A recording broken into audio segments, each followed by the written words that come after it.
Howdy, hi. It is Do Your Job Sports NFL Week 4 picks and predictions coming at you with the top 5 best bets. Let's get into the video. First things first, we're going to recap the previous week's results. We go with 3 and 4, so we'll talk about these games and then get on to Week 4's picks.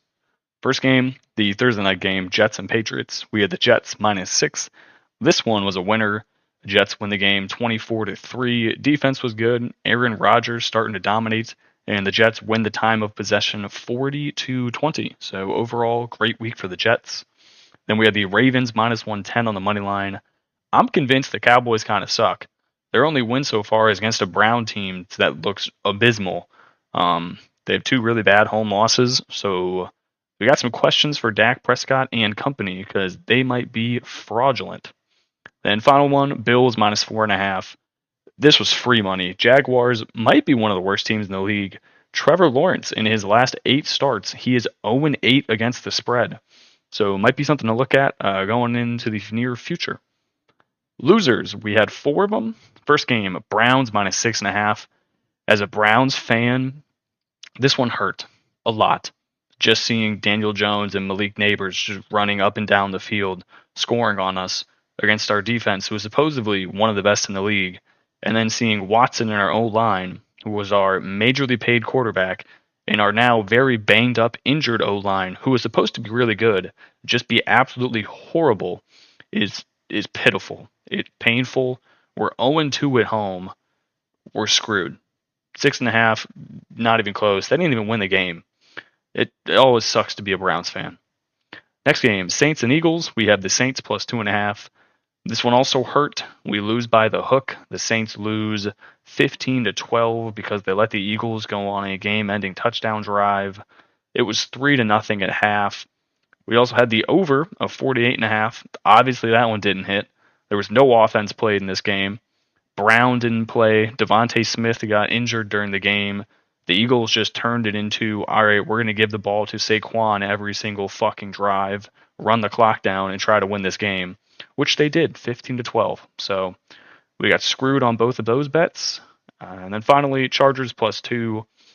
Really probably shouldn't have taken this, but I did. I still don't believe the Steelers are very good.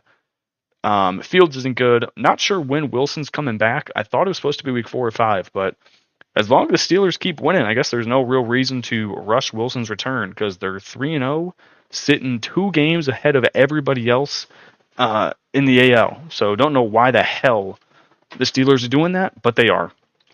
Okay, so 3 and 4 last week. Hopefully we switch that and go a nice 5-0 this week. Okay, let's get into the picks. First game, Vikings at the Packers. I'm taking the Vikings +2.5. Sam Darnold, is he questionably the GOAT? MVP status? Is Malik Willis playing for a starting role next year? I don't know. Who am I? Vikings built different. They start the season 3-0 straight up and also 3-0 against the spread. I'm not going to fade them here. The Vikings are looking good in multiple facets of the game. They have the second best rushing defense in the league right now, only giving up 71 yards per game. And their offense is middle of the pack, ranking as the number 13.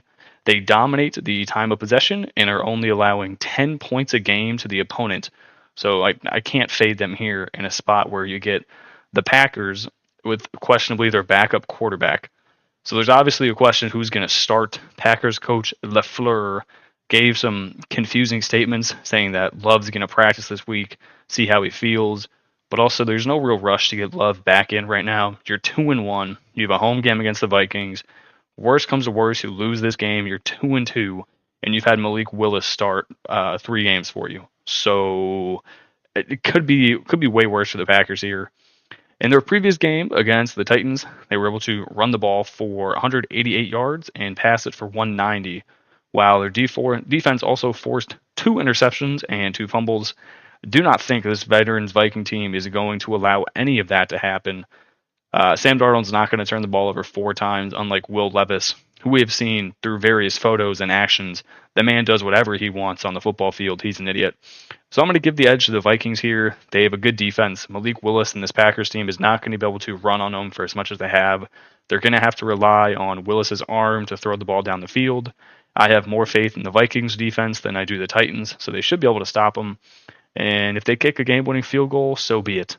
But I like the Vikings plus 2.5. Should be a really good game. Next game, it is the Rams and the Bears.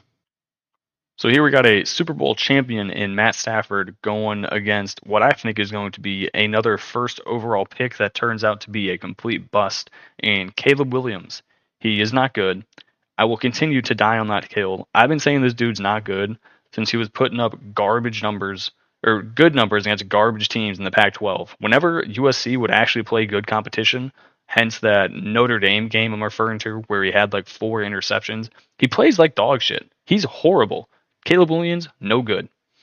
We're looking at numbers straight up for the first 3 games of the season. Caleb has 2 touchdowns and 4 interceptions.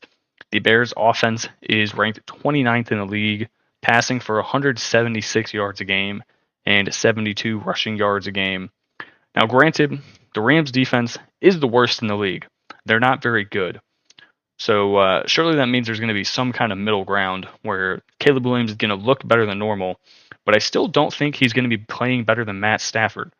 If you're just giving me a head-to-head, you're giving me Matt Stafford plus 2.5 points for his Caleb Williams. I am taking that all day, literally all day. The Rams coming off a comeback win against the Niners at home, where they were finally able to get Kyren Williams the ball and let him go to work on the ground. So not only do you have Stafford, who's an elite QB, but you also have a dude at running back you can trust to not turn the ball over very much. I'm going to imagine this game is going to be quite ugly. It's in Chicago. The games in Chicago are always just ugly as hell. Neither team is particularly good on either side of the ball. The Rams offense is struggling because you don't have Cooper Kupp and your wide receiving core is suspect at best. And then the Bears have Caleb Williams, who can't throw the ball to anybody on his team, and they also can't run the ball. So those are 2 things that are not going to go very well.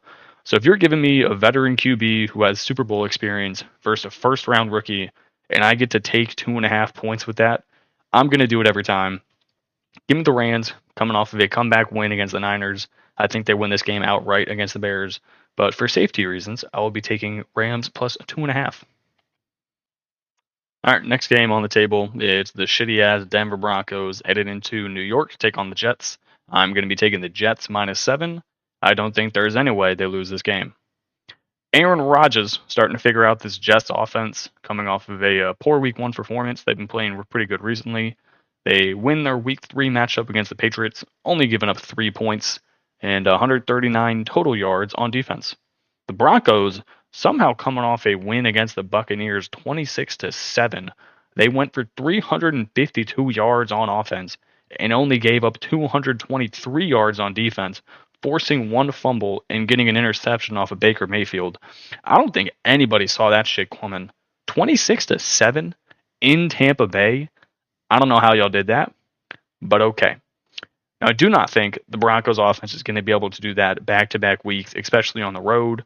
Bo Nix, first time, rookie QB, having back-to-back road starts. You got to go from Tampa Bay, then to New York. I think he struggles here in this one. He's not going to be able to get his targets down the field as wide open as he did against the Buccaneers. Jets definitely have a more solid defense there. You got Sauce Gardner to deal with, so have fun with that one. Week 1, the Jets offense looked horrible against the 49ers. They didn't know what they were doing. The following weeks, Rodgers, he must be in the film room with the guys because he's starting to figure it out. I think they should be able to put up 30 plus in this game. The Broncos defense has looked good recently, but against good teams, they've given up points. Week 1, they played the Seahawks. Week 2, they played the Steelers. And then obviously last week, they played the Buccaneers.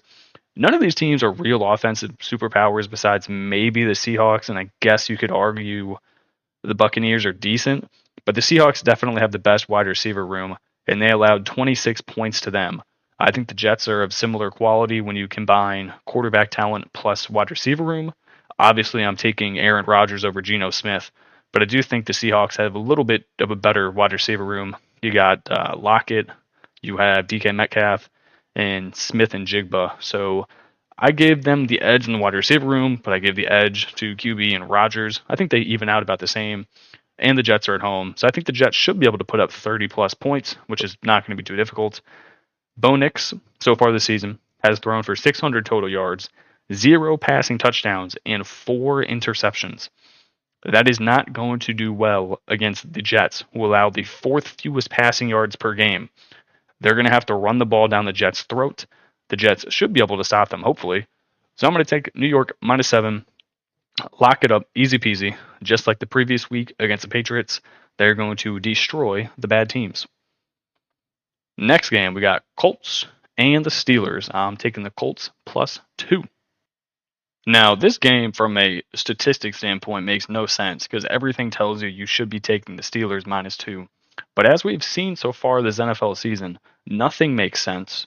The teams that shouldn't win, realistically, are winning. So I'm going to take the Colts +2 at home. How are the Steelers 3-0? They got Justin Fields at QB.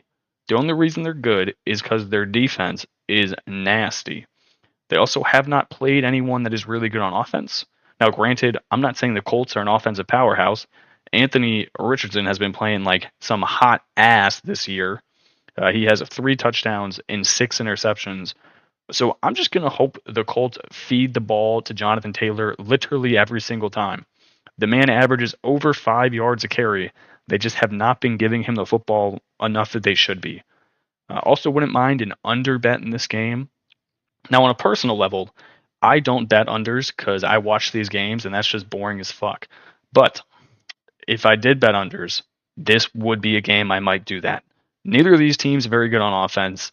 The Steelers elite on defense. They're averaging, I think, 8.7 points a game somehow. I also wouldn't mind taking the over on Anthony Richardson rushing yards. This is the first time the Steelers defense will be playing a rushing QB. So so far they've gone against Cousins, Bo Nix, and an injured Justin Herbert. And even regular Justin Herbert's not going to leave the pocket.